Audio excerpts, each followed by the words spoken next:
Canada. He was raised in Gaza and he studied medicine in Chicago. You all admire him as a motivational speaker. He's an activist, he's a YouTuber, and he just returned from a humanitarian mission in Mali, Africa, where his team raised $500,000 to build a school, mosque, and a well. Ladies and gentlemen, please give a warm welcome to the unbelievably exceptional Mohammed Zeyara.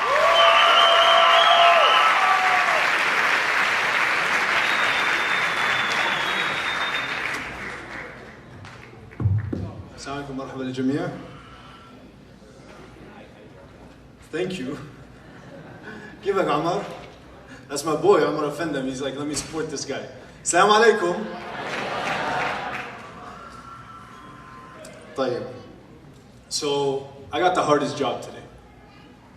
I'm going to ask for a favor. I want the dramatic lighting. Let's see. This is, I can see it. All right, there we go. All right, thank you guys. I need another favor. I see a lot of cell phones. Please put them down and just listen to my words. You have professional cameras that will do that job.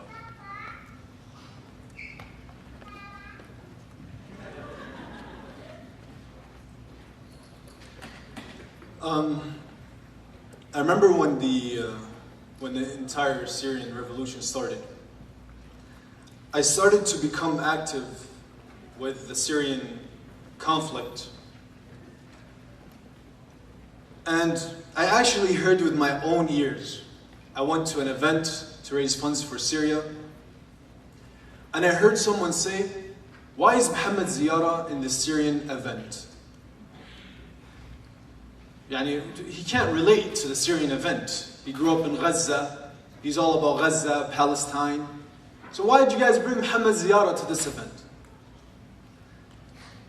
I remember I got offended. I really did.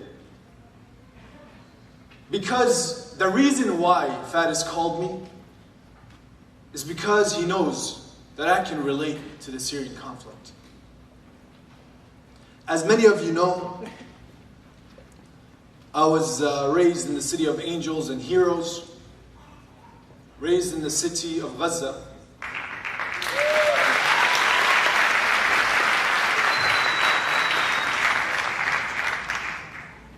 And Gaza is actually the only city in the world that can relate to Syria. Gaza is the only city in the world that can relate to Hama. Gaza is the only city in the world that can relate to Damascus, that can relate to Ghouta. Gaza is the only city that can relate to them.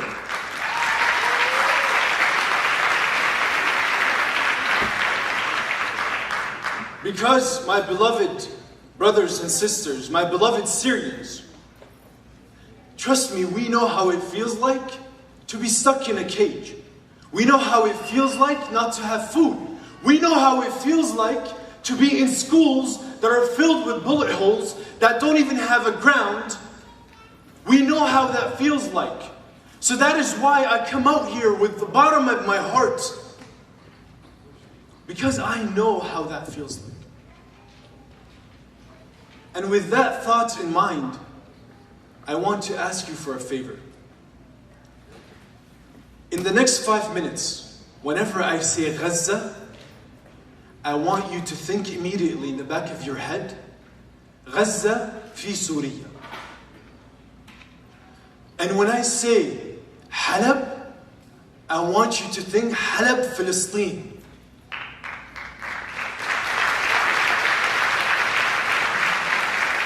And when I say Al-Quds, I want you to say Quds Syria. And when I say Palestine, I want you to say Palestine, Syria.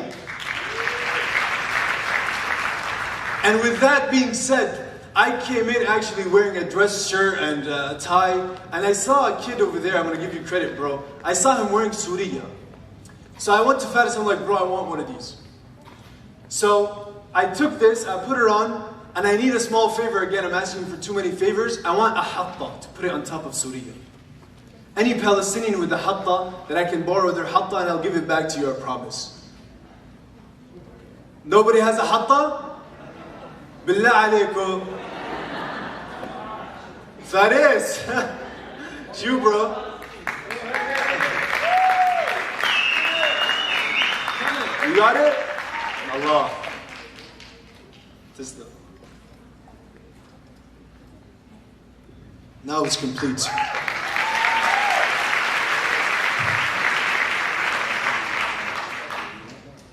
I remember in kindergarten in Gaza, I hated that school. I hated that garage, actually. It wasn't even a school.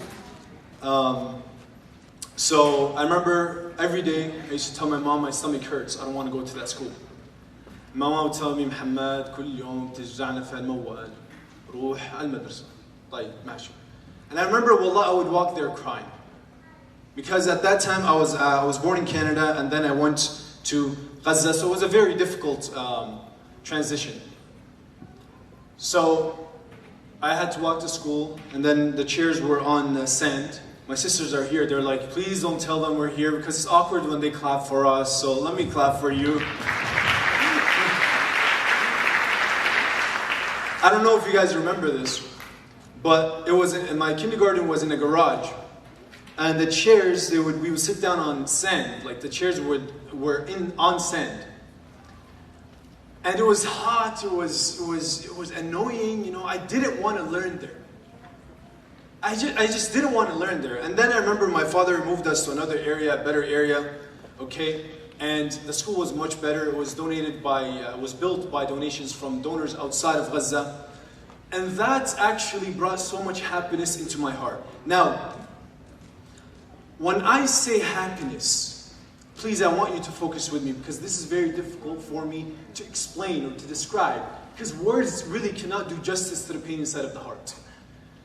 When I say I was happy that I went into a normal school, or at least better than a school that is not a school, that's a garage with 5 students, I was happy. The children were happy. When you look at these schools, imagine as if they're your children. They're not happy. They're waiting for someone to help them, make them happy. To us, it's like, what? It's just a word, you know, happiness, whatever. It's not a big deal. But to a child whose parents were killed, they're orphans, happiness is something that they haven't seen for a while. They haven't felt for a while. So for us to come and give them that happiness with our pocket change, it means a lot to them. It does mean a lot to them. But unfortunately, a lot of us, and forgive me, but I feel like a lot of us feel like it's the happiness of those children is not as important as, you know, our pocket change staying warm in our pockets. Our pocket change is going to go and come back, but you're going to be changing lives. I was talking to Amr Shawaf, and he was telling me how he saw so many graduates graduate from grade 12 from that school. It's amazing, the people who donated and helped build that school. They just created legends, leaders. Because I promise you, every single orphan that leaves that school will be a leader. Because they've seen pain. They've seen pain, they've seen and they felt and they know what it's like to feel like you're helpless, to feel like you're hopeless with no one to help you. They felt that. And this is something that I need to continuously remind people in the West. And remind myself. Please, I beg you, because it is extremely difficult for someone like me to even see. During the Gaza war and the Syrian war, a lot of people were saying, we got used to the pictures. Can you believe that? A man saying, or a lady saying, we already got used to these pictures of kids dying in Syria. We got used to them. عادي يعني خلاص اتعودنا. اتعودتوا? You got used to seeing pictures of kids dying? Please, I ask you, I beg you, I beg you, when you look at the screen and you see the kids playing, and the organizers asking for the kids, for money for those kids, please look at them and actually try to relate to them. Try to relate to them. Try to think, you know, هذا ابني, هذا ابني وهذا بنتي. That could have been my niece. That could have been my nephew. And Wallah al-Azim, I swear to you, they are your children.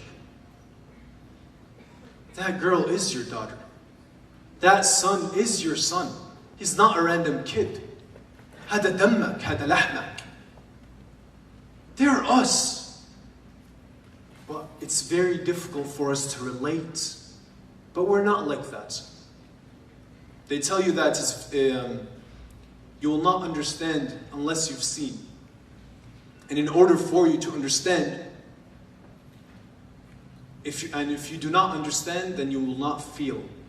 Because when you go there and you see with your own eyes, you come back. Again, I'm very proud of my brother Umar Shawafullah. Again, he went there. He came over here, what is he doing now? And this is to the youth. Make sure you are doing that. Yes. Yes, definitely. They went, they saw the hardship, they came back, they're like, you know what, I don't care, I'm going to help no matter what it takes. I'm not a fundraiser. By the way, yeah, I'm not a fundraiser. But because I know how those kids feel like, I'm willing to do anything. I am willing to do anything. We just went to Mali and we've seen the hardship. We've seen them. Every village that we walk into, people saying, please go outside and tell them, ask them for water. We don't have water. We leave our religions just to get water. Please, please, can you guys build us a well? This is how people live. And this is not just in Mali, but that is what I can relate to because that is what I saw. And it's the same situation in Syria. But now we're trying to build, inshallah, a medical center. A medical center in the school, increase the capacity of the school by expanding the school, inshallah. So, I ask you today, if you want to donate, and I know inshallah you guys will, to donate to your children. Donate to your children because the shuhada up there are looking down and waiting for someone to help their children.